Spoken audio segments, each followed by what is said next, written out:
آزادی کی تحریک تو مدتوں سے چل رہی تھی اور اس میں ہر طبقے خیال کے لوگ، خاص طور سے مسلمانوں نے بڑا کردار ادا کیا، لیکن اللہ تبارک و تعالیٰ نے اس کی جو شکل پیدا فرمائی کہ پاکستان کی شکل میں اللہ تبارک و تعالیٰ نے مسلمانوں کو ایک الگ خطۂ زمین عطا فرمائی۔ یہ مدتوں کے آرزوؤں کی ایک طرح سے تکمیل تھی، کیونکہ مغلیہ سلطنت کے زوال کے بعد جب تک انگریز نہیں آئے تھے تو پورے ہندوستان پر مسلمانوں کی حکومت تھی۔ تو اصل قاعدے کی بات یہ تھی کہ جن سے حکومت چھینی گئی تھی انہی کو واپس کی جاتی، لیکن ہوا یہ کہ انگریز نے جاتے ہوئے یہ چاہا کہ یہ حکومت جو ہے وہ ایک اس طرح دی جائے کہ اس میں ہندو غالب اکثریت میں ہوں۔ تو یہ ایک مطالبہ سامنے آیا، قائد اعظم نے اس کو آگے بڑھایا۔ اگرچہ تصور اس کا پہلے سے تھا، لوگوں میں عام طور سے مشہور یہ ہے کہ علامہ اقبال نے سب سے پہلے پاکستان کا تصور پیش کیا تھا، لیکن واقعہ یہ ہے کہ اس کا تصور سب سے پہلے حکیم الامت حضرت مولانا اشرف علی صاحب تھانوی رحمۃ اللہ نے پیش کیا، اور مولانا عبدالماجد دریابادی نے اپنی کتاب حکیم الامت میں ذکر کیا ہے۔ مولانا عبدالماجد دریابادی بڑے مشہور ادیب بھی ہیں، صاحب تصنیف ہیں، ان کا اخبار نکلتا تھا صدق کے نام سے، ساری دنیا میں مشہور تھا۔ تو وہ یہ کہتے ہیں کہ بعد میں مسلم لیگ کے پاس سے تو ہم نے نعرہ بعد میں سنا، لیکن سب سے پہلی بات جو ہم نے حکیم الامت سے سنی اور وہ یہ تھی کہ دل یہ چاہتا ہے کہ ہندوستان میں یا اس کے کسی حصے میں کوئی ایسی ریاست قائم ہو کہ جو اسلام کی بنیاد پر قائم کی گئی ہو اور اس میں احکام شریعت نافذ کیا جائے۔ بعد میں یہی نعرہ لے کر قائد اعظم کھڑے ہوئے، اور اس میں چونکہ مطالبہ درست تھا، اس واسطے مسلمانوں کی اکثریت نے ان کا ساتھ دیا۔ علماء کرام کی ایک بھاری تعداد نے بھی حکیم الامت مولانا اشرف علی صاحب تھانوی رحمۃ اللہ علیہ کی قیادت میں اور علامہ شبیر احمد صاحب عثمانی رحمۃ اللہ علیہ کی قیادت میں علماء کی بھاری تعداد اس تحریک میں شامل ہوئی۔ ہم بچے تھے جب یہ نعرے سنا کرتے تھے کہ پاکستان کا مطلب کیا، لا الہ الا اللہ، گلی گلی یہ نعرہ گونجتا تھا۔ آج اس تحریک کے دیکھنے والے تو بہت کم رہ گئے ہوں گے، لیکن ہم نے اپنے بچپن میں دیکھی ہے، اور اس وقت جو مسلمانوں کے اندر جوش و خروش تھا، جس طرح وہ اس نعرے کو لے کر آگے بڑھ رہے تھے، تو اللہ تبارک و تعالیٰ نے اپنے فضل و کرم سے پاکستان قائم فرمایا، اور جیسا کہ نعرہ لگایا گیا تھا کہ تاریخ پاکستان کا مطلب کیا، لا الہ الا اللہ، تو اسی مقصد کے تحت یہ ملک قائم ہوا،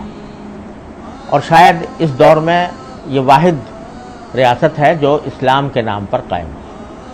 ورنہ عام طور سے ریاستیں جو ہیں وہ قومیت کی بنیاد پر ہوتی ہیں، جو نسلی قومیت کی بنیاد پر یا وطنی قومیت کی بنیاد پر، لیکن اسلام کی بنیاد پر یہ واحد ریاست ہے جو قائم ہے۔ تو اللہ تبارک و تعالیٰ کا بہت بڑا انعام تھا، اور پھر ایسی ریاست کہ جس میں اللہ تبارک و تعالیٰ نے ہر طرح کے وسائل عطا فرمائے، ہر طرح کی زمینیں یہاں موجود ہیں، پہاڑ اس میں ہیں، دریا اس میں ہیں، صحرا اس میں ہیں، ریگستان اس میں ہیں، سبززار اس میں ہیں، ہر طرح کی پیداوار اللہ تعالیٰ نے عطا فرمائی ہے۔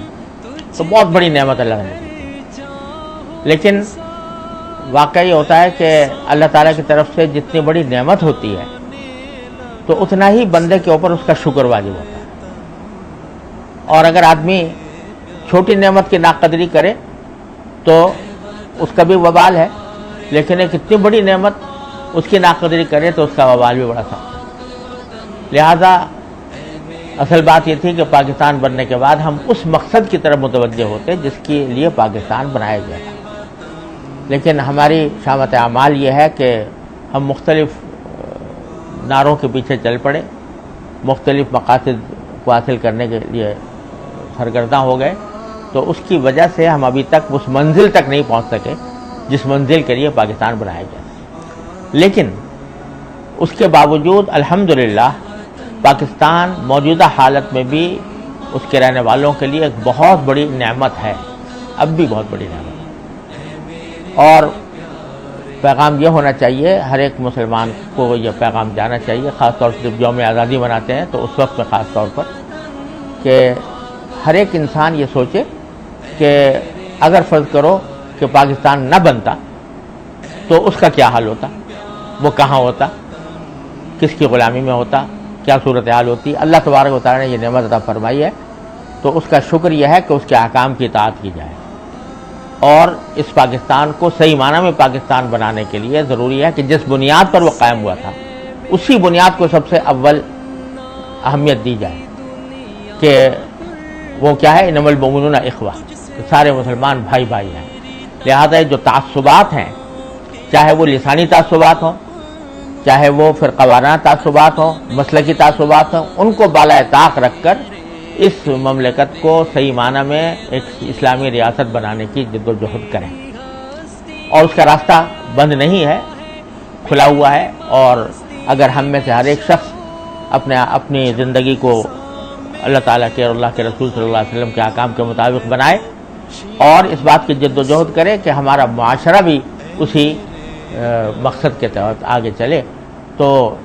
کچھ بعید نہیں ہے کہ اللہ تبارک و تعالیٰ وہ خواب جو ہمارے بزرگوں نے دیکھا تھا اس کی تعبیر ہمارے سامنے آ گئی۔ تو انشاءاللہ جوں اس مقصد کے تحت قدم بڑھائے جائیں گے، اللہ تعالیٰ کی طرف سے انشاءاللہ مدد ہوگی۔ اب بھی اگر موازنہ کیا جائے پاکستان کا، باوجود اپنے تمام خرابیوں کے، دوسرے ممالک کے ساتھ اگر موازنہ کیا جائے تو الحمدللہ اب بھی بسا غنیمت ہے، اور اب بھی اللہ تبارک و تعالیٰ کی رحمت سے ہم دوسرے ملکوں کے مقابلے میں بہتر پوزیشن میں ہیں۔ اس کو مزید بہتر بنانے کی ضرورت ہے، اس کی جو بنیاد ہے اس کی طرف متوجہ ہونے کی ضرورت ہے۔ اللہ اور اس کے رسول صلی اللہ علیہ وسلم سے بغاوت چھوڑ کر اللہ اور اس کے رسول صلی اللہ علیہ وسلم کے احکام کی طرف چلنے کی ضرورت ہے۔ یہ ہوگا تو انشاءاللہ ہمارے قدم بڑھتے جائیں گے۔ مایوسی کی کوئی وجہ نہیں ہے، مایوسی پھیلانا بھی بڑی غلط بات ہے، یعنی چونکہ حالات خراب ہوتے ہیں تو بسا اوقات لوگ ایسی باتیں کرتے ہیں جس سے مایوسی پیدا ہوتی ہے۔